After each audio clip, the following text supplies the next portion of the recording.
1994 was a year for celebration, as professional football marked its 75th anniversary with fanfare and ceremony. The Atlanta Falcons also had cause to celebrate in '94, as they marked a new beginning. Out of time, sprinting to the near side, now throws downfield. Mathis open at the 15, to the 10, to the 5, touchdown!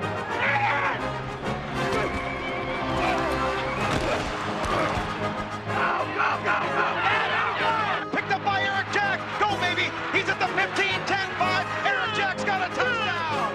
Eric Jack's got a touchdown. Oh, baby, big play by the defense again.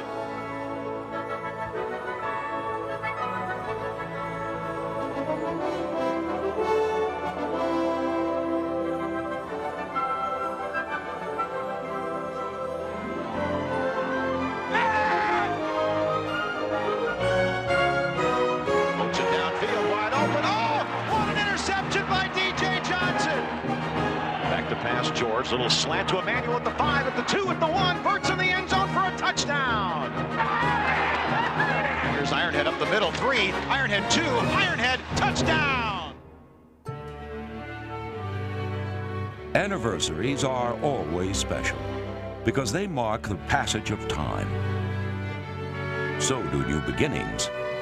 In 1994, the June Jones era of Falcon football took flight. And under his first-year leadership flocked a host of new faces. New faces who found new life in Atlanta. There was also one old face who called it a career after 17 seasons. The '94 campaign was steeped in tradition, as veterans were honored and throwback uniforms were donned. But tradition was no guarantee of success. Although there were spectacular plays and satisfying wins, the Falcons were inconsistent in the place it hurts the most, the win column. But their ups and downs in the standings belied a steady effort on the field each time out. All signs of the '94 season point to good things on the horizon. Behind Jeff George, the new run-and-shoot offense finished 7th in the league and featured precision passing, big play excitement, and a receiver who came from nowhere to shatter records. The good things that will come to this team in the future will have had their origin in 1994, a season that left a lasting impression on fans, and one in which the new Atlanta Falcons succeeded in earning their wings.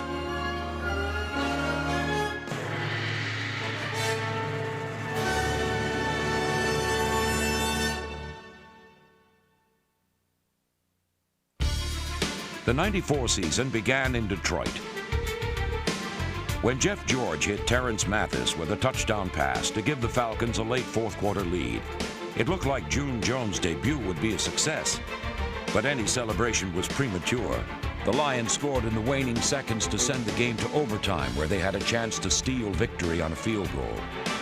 Jason Hansen, can he do it? Hansen's kick is on its way. It's good! The Lions win it in overtime. 31-28. It was a devastating loss that would haunt the Falcons for the rest of the season. They returned to the Georgia Dome in dire need of a little home cooking.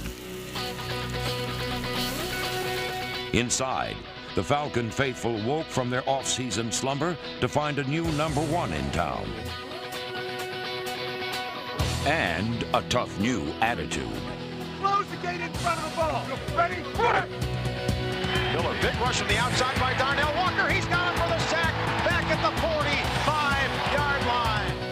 All right, Jeffrey, let's hit it right here. Let's come right on out. Tom 81X and C9. Hit Andre for a touch.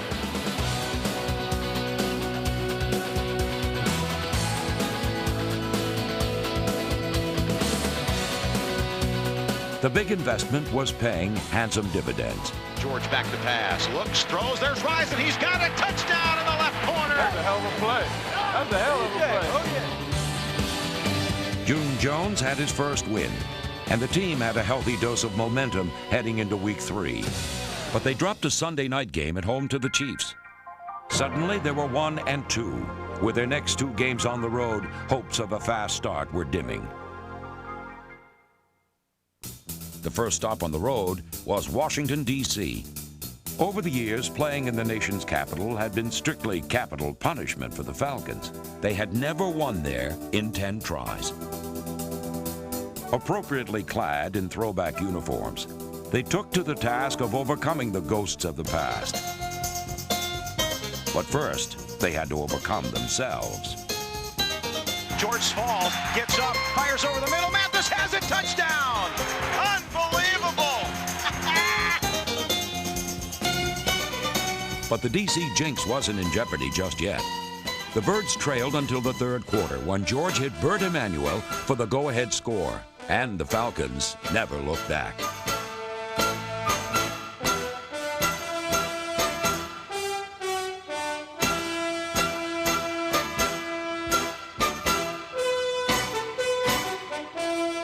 The Falcons rode that spirit of the throwback weekend to L.A. for a rematch with the Rams. It would be an old-fashioned defensive slugfest.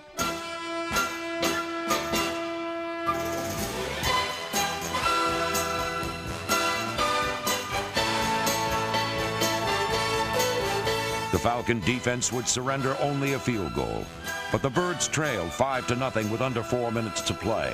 With Jeff George injured, Bobby Hebert came off the bench to rally the Red Gun. Pass, Lutz fires over the middle, touchdown to Ricky Sanders! Ricky Sanders with the touchdown! Oh, baby! The Falcons were the victors in the only 8-5 game in NFL history. They headed for home to see if a third straight win was in the cards. Inside the dome, Jeff George was doing a little dealing of his own, lighting up the Buccaneers for 2 touchdowns.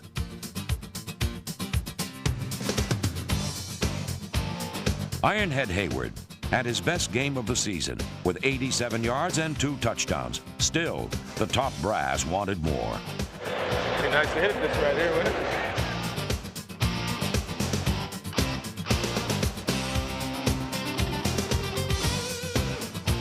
Suddenly, the Falcons were 4-2 and ready to knock heads with anyone.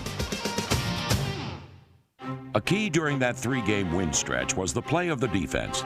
Free agent signee D.J. Johnson kept clear sight lines on opposing quarterbacks and picked off a team-high 5 passes and played as solid a corner as there was in the league.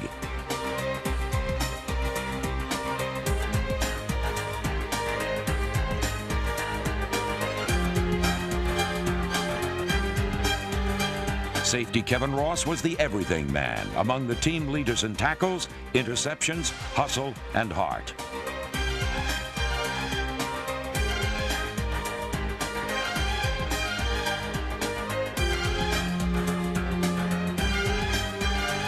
Defensive end number 90, Chuck Smith, notched a team-high 11 sacks and is only getting better with each season.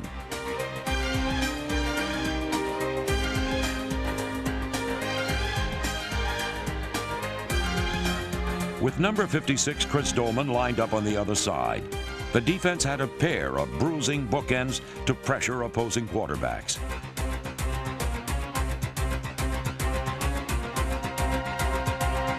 Clay Matthews, the man who's played more games at linebacker than anyone in NFL history, had a stellar season with over 100 tackles.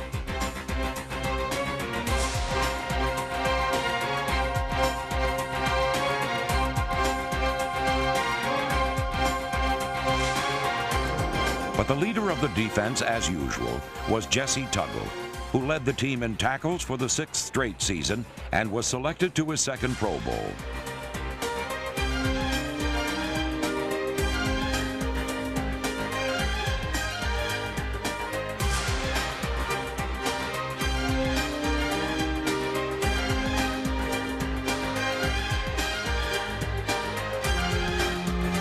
It was no secret. When the defense played well, the Falcons won football games, and the fans gave them their support. Defense! Defense! Defense! But all too often in '94, The defense didn't hold, and soon it became evident where the strength of the '94 team lay. Offense! Offense! Offense! That offense is commonly known as the run and shoot. Its architect is new head coach and former Falcon quarterback June Jones. But before he installed a new system of X's and O's, Jones instilled a new pride in his team while shunning the spotlight himself. June Jones and Atlanta Falcons. I don't want to be first. Well, it's the whole team. You're Huh? just leading. Oh, okay. They're just going to lead you out. I don't want to be first. Team is more important than anybody else, isn't it? When it comes to the intricacies of the run and shoot, Jones is a master. His star pupil is Jeff George. With Jones as his guru, George played at a higher level of consciousness in '94. He started all 16 games, set a team record for pass completions, and threw a career-high 23 touchdown passes. But more important than statistics was the quiet acceptance he found in Atlanta. To be a Falcon under June Jones, you don't have to talk the talk. You just have to speak the language. Let's go hum 81 X curl switch.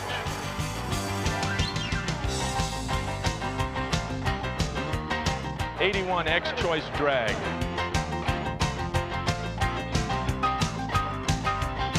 Let's go hum.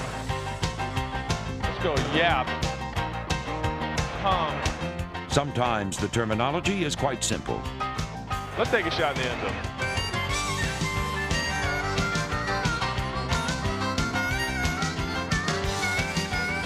In Jones' offense, George is an innovator, a creator, making things happen any which way he can. But you better believe he still has the rifle arm to take it deep.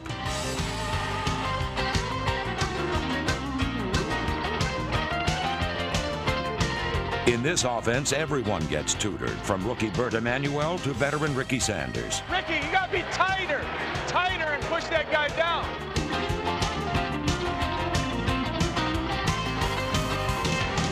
Go right at him, step in and clear him on the outside.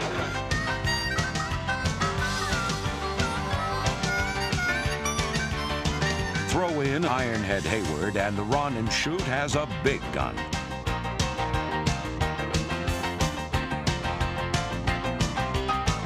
Hayward rushed for a career-high 779 yards and scored 8 touchdowns, all in just 11 starts.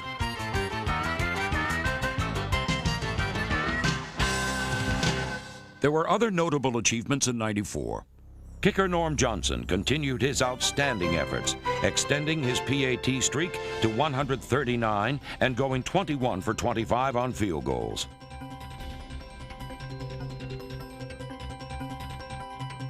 Against the Saints, he kicked 6 field goals to set a team record. On special teams, Elbert Shelley covered the field like a tarp and was rewarded with his 3rd trip to the Pro Bowl. But the most notable happening in '94 was the retirement of the man who's played more games for the Falcons than any other, left tackle Mike Ken. And what a way to go. Together with Dave Richards, Roman Fortin, Mike Zandowski, and Bob Whitfield, Ken was part of a unit that set the club record for fewest sacks per play.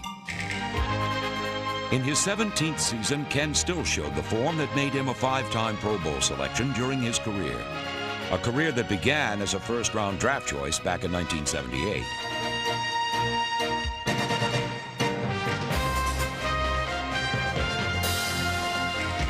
Since then, he's played an amazing 251 games, 6th on the all-time NFL list.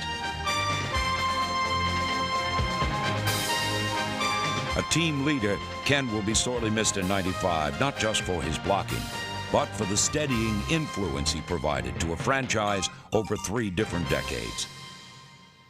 But Ken's isn't the only face that won't be seen in camp next year.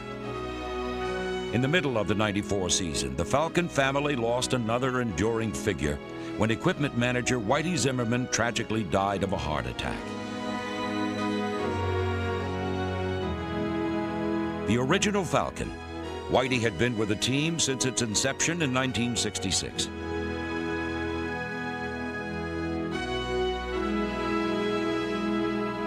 Training camps and seasons will come and go, much as they always have. But the presence of Whitey Zimmerman in the Falcon locker room will forever be missed.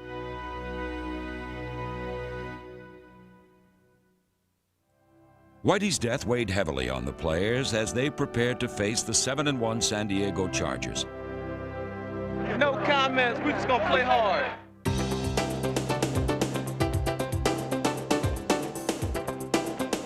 It was a hard-hitting, knock-'em-down battle in which the defense played inspired ball.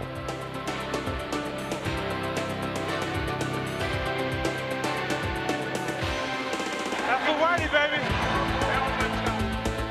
The game's sole touchdown was as dramatic as they come. George back to pass, swings it out. There's the catch. That should be a first down. Mathis breaks the tackle at the 5. He's at the 2. He's at the 1. He's in for a touchdown. Oh, baby. What a second and third effort by Terrence Mathis. Looked like all he was going to get was the first down. He got more. He got 6. I don't know how he got that one. Unbelievable. Unbelievable is exactly the word for the story of Terrence Mathis, the steal among 94's free agents who pumped up a team and a town.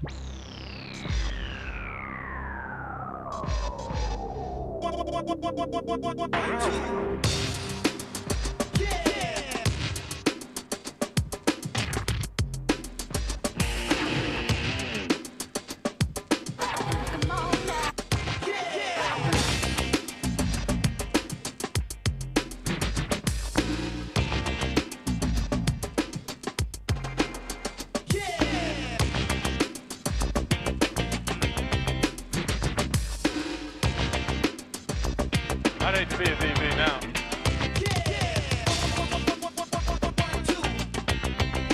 In 4 years with the Jets, Mathis caught a total of 93 passes. In his first year with the Falcons, he set a team record with 111 catches, third most in NFL history. Even when he wasn't catching the ball, he had a nose for it. Check it out. In a Week 13 showdown against the Eagles, Mathis was at his best, shaking loose and catching 2 touchdown passes. Myers caught by Mathis at the 5. He takes it into the corner. Touchdown. Takes the snap, drops back to throw, looking, floats it in the middle of the end zone. Touchdown to Terrence Mathis. For Terrence Mathis, 1994 truly was unbelievable.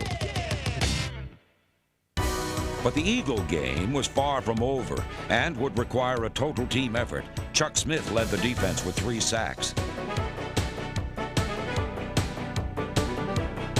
And Ironhead provided the scoring punch. Play Ironhead up the middle. Ironhead breaks a tackle. 2-1. Ironhead touchdown. Greg Hayward. He's got the football in his arm, and there it goes, deep into the crowd in the end zone. It was up to the defense to halt the Eagles' final rally. I'm sure Cunningham may go after the rookie Anthony Phillips. Cunningham out of the shotgun. 4-man Falcon rush.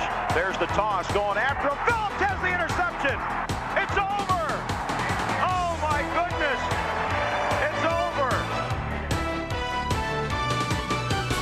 In beating the Eagles, the Falcons showed they had guts. So did some of their fans. At 6-6, they were back in the playoff chase. But just when they thought their time had come, it vanished before their eyes. Atlanta lost 3 straight games to fall out of contention. But what really hurt were the 4 times during the course of the season when they had the lead with under 2 minutes to play and lost. An overtime heartbreaker in Detroit. A last-second field goal in New Orleans. It's on its way. A bad call in Denver. Loose at the 12-yard line. And a desperation lunge in Green Bay. Touchdown! All close plays that had gone the other way. It was frustrating, gut-wrenching, enough to make a team throw in the towel and wait for next year. But the Falcons didn't. They had one more game remaining against the brash, swaggering Cardinals. and it would become a true test of their character. Playoffs or not, the Falcons had their game faces on for the final game of '94. Today is a true test. Big day here in Atlanta.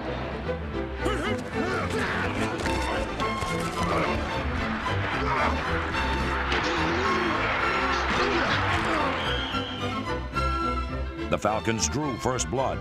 First down 10. Jeff George looking, fires far sideline, wide open for Emmanuel. He could be gone at the 40, at the 30. Kingsburg, bye-bye.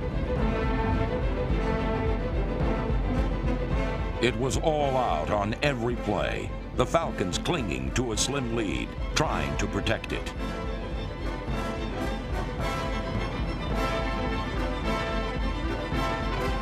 On a last-second heave, the Cardinals stole down to the 1-yard line.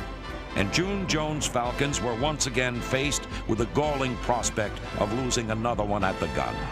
One play, 3 seconds left from the 1-yard line. Schrader, hands off, Moore, didn't get in! He didn't get in! Falcons win it! Falcons win it! They stop him at the 1-yard line. It's over. We win a close one. We win it at the end. Before we have a prayer, I want to give this ball to Mike Ken. And I'm going to tell you, Mike, it couldn't make me happier for the team that we beat to give this to you. And,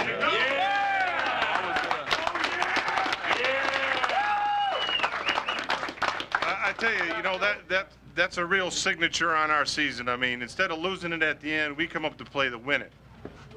And that's unbelievable, and that's a credit to you guys. And that'll take you someplace next year. Just remember it. Thank you.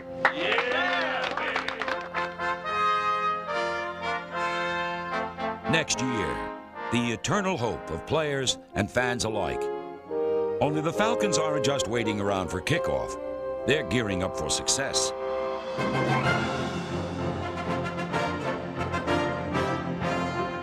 An additional weapon in their arsenal in '95 will be wide receiver J.J. Burden. A big play threat every time he steps on the field, Burden will add even more firepower to an already fine receiving corps. Also joining the Falcons will be the dynamic Eric Metcalf, whether at running back, receiver, or returning kicks. Metcalf is the kind of game breaker who will thrive in the run and shoot.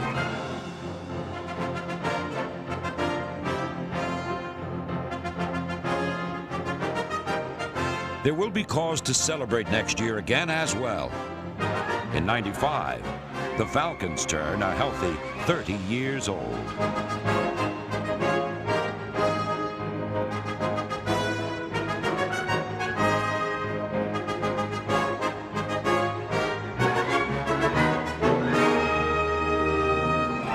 In the NFL's 75th anniversary season, the new Atlanta Falcons earn their wings by playing hard on each and every play.